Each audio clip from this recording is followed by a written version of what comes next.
আসসালামু আলাইকুম, সবাইকে আমন্ত্রণ জানাচ্ছি আমার আজকের পর্বে। আজকে তৈরি করে দেখাবো রেশমি জিলাপি। অন্য সব জিলাপির থেকে একটু চিকন এবং কালারফুল হওয়ার কারণে এর নাম রেশমি জিলাপি। খুবই সহজ পদ্ধতিতে আপনাদের তৈরি করে দেখাবো ময়দা দিয়ে এই রেশমি জিলাপি। আশা করছি আমার রেসিপিটা আপনাদের ভালো লাগবে। তাহলে চলুন ঝটপট তৈরি করে নেই। জিলাপির জন্য প্রথমে শিরাটা তৈরি করে নেব। নিয়ে নিয়েছি একটা হাঁড়ি, দিয়ে দিব এখানে 3 কাপ পরিমাণ চিনি। 3 কাপ পরিমাণ চিনির জন্য আমি এখানে দিয়ে দেব 1.5 কাপ পানি। দিয়ে আমি খুব সুন্দর করে চিনি শিরাটাকে তৈরি করে নেব। চুলায় বসিয়ে দিলাম। আর এই চিনি শিরাটা কিন্তু বেশিক্ষণ জাল দেওয়া যাবে না, জাস্ট চিনি শিরাটা যখন ফুটে উঠবে তখনই নামিয়ে নিতে হবে, কারণ চিনি শিরাটা যদি ঘন হয়ে যায় তাহলে জিলাপির ভিতরে চিনি শিরাগুলো ঢুকবে না। সুন্দর করে এটা যখনই ফুটে উঠবে তখনই আমরা এটাকে নামিয়ে নিব।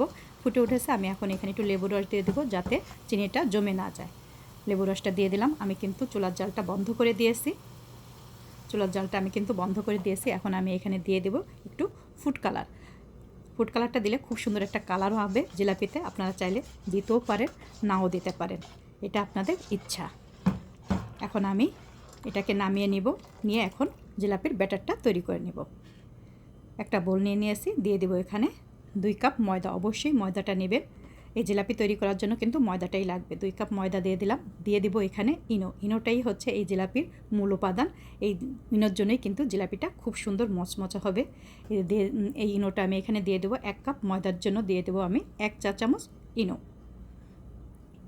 2 কাপ ময়দার জন্য আমি 2 চা চামচ ইনো দিয়ে দিলাম। দিয়ে দিব এখানে 2 টেবিল চামচ পরিমাণ ঘি। ঘিয়ের পরিবর্তে আপনারা এখানে তেলটাও দিতে পারেন, তবে ঘিটা দিলে বুঝে নিত একটু টেস্টটা অন্যরকম হয়, খুব সুন্দর একটা সুঘ্রাণ বের হয়। খুব সুন্দর করে হাত দিয়ে ডলে ডলে আমি এই শুকনো উপকরণগুলো একসাথে ভালো করে মিশিয়ে নিয়ে এখানে পানি দিয়ে দিব। আর 1 কাপ ময়দার জন্য আপনারা এখানে 1.25 কাপ পানি দিবেন। পানির পরিমাণটা অবশ্যই ভালো করে দিতে হবে, মানে পারফেক্ট দিতে হবে, তা না হলে জিলাপিগুলো কিন্তু সুন্দর হবে না। 1 কাপ ময়দার জন্য 1.25 কাপ পানি, মানে 1 কাপের 4 ভাগের 3 ভাগ পানি দিতে হবে। দিয়ে খুব সুন্দর করে হাত দিয়ে ডলে ডলে আমি বেটারটাকে তৈরি করে নেব।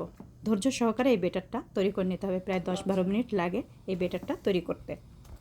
দেখেন আমি বেটারটা তৈরি করে নিলাম। ঘনত্বটা দেখলেই বুঝতে পারবেন কীরকম হয়েছে, খুবই সুন্দর হয়েছে। এখন আমি একটা সসের বোতলে এই বেটারটাকে ঢেলে নেব। আপনারা চাইলে পাইপিং ব্যাগের ভিতরেও দিয়ে এই জিলাপিটা তৈরি করতে পারেন। আর এই একইভাবে বেটার তৈরি করে আপনারা মোটা জিলাপিটাও তৈরি করে নিতে পারেন। আমার সসের বোতলটার মুখটা খুবই চিকন, যার কারণে আমি সসের বোতলের ভিতরে পুরোটা ঢেলে নিলাম। যে পুরোটা আমি ঢেলে নিয়েছি। ওদিকে আমি চুলায় তেলটাকেও বসিয়ে দিয়েছি।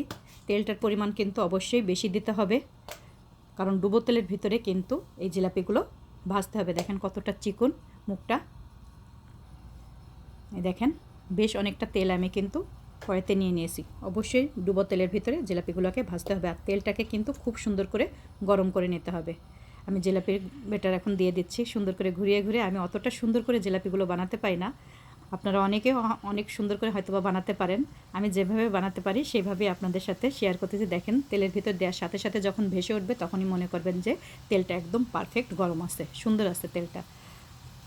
সুন্দর করে এভাবে দিয়ে দিলাম। আর এই জিলাপিটা কিন্তু বেশিক্ষণ ভাজতে হবে না, খুবই চিকন তো, যার কারণে আপনার একেবারে সাথে সাথেই ভাজা হয়ে যাবে।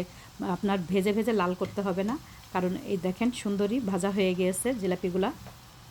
বেশিক্ষণ লাগবে না, জাস্ট খালি একটু উল্টে দেবেন, দিয়ে নামিয়ে ফেললেই হয়ে যাবে। খুবই চিকন এই জিলাপিগুলা। আমি এখন এগুলাকে নামিয়ে শিরার ভিতর দিয়ে দেবো। সঙ্গে সঙ্গে শিরার ভিতর দিয়ে দিতে হবে। আর শিরাটাকে কিন্তু কুসুম গরম রাখতে হবে। আপনারা জিলাপিগুলো তুলে কিন্তু অন্য কোনো জায়গায় রাখবেন না, একেবারে তেলের থেকে নামিয়ে শিরার ভিতর দিয়ে দিতে হবে। দেখেন দেওয়ার সাথে সাথে কিন্তু জিলাপির ভিতরে শিরাগুলো সব টেনে নিয়েছে। খুবই সুন্দর হয়। আর এত সহজ জিলাপি বানানো, একবার যদি বানান তাহলেই বুঝতে পারবেন। অনেকেই মনে করেন যে অনেক কঠিন মনে হয়, একেবারেই কঠিন না, খুবই সহজ এই জিলাপি বানানো। এই দেখেন আমি তৈরি করে নিলাম, কতটা সুন্দর লাগতেছে দেখতে, খুবই সুন্দর হয়। আপনারা একবার শুধু তৈরি করবেন তাহলেই বুঝতে পারবেন যে কতটা সহজ জিলাপি বানানো। মাশাআল্লাহ, আমি একইভাবে বাদবাকি জিলাপিগুলোও তৈরি করে নেব। দেখেন এই যে আমি দিয়ে দিলাম, একইভাবে সবগুলো দিয়ে দিলাম। দিয়ে সুন্দর করে এগুলাকেও ভেজে ওই একইভাবে শিরার ভিতরে দিয়ে এগুলাকেও তুলে নিব। সবগুলো জিলাপি আমার ভাজা হয়ে গেল। দেখেন কতটা সুন্দর হয়েছে। আর এই 2 কাপ ময়দাতে আমার 1 কেজির মতো জিলাপি হয়েছে মাশাআল্লাহ। আর জিলাপিগুলো দেখেন কতটা মচমচা আর রসালো হয়েছে, খুবই ভালো লাগে। আপনারা একবার তৈরি করে শুধু দেখতে পারেন। দেখেন কতটা মচমচে হয়েছে, মাশাআল্লাহ। কেমন হলো আমার এই রেশমি জিলাপির রেসিপি অবশ্যই সবাই জানাবেন। যদি আপনাদের কাছে ভালো লাগে তাহলে লাইক, কমেন্ট, শেয়ার করবেন।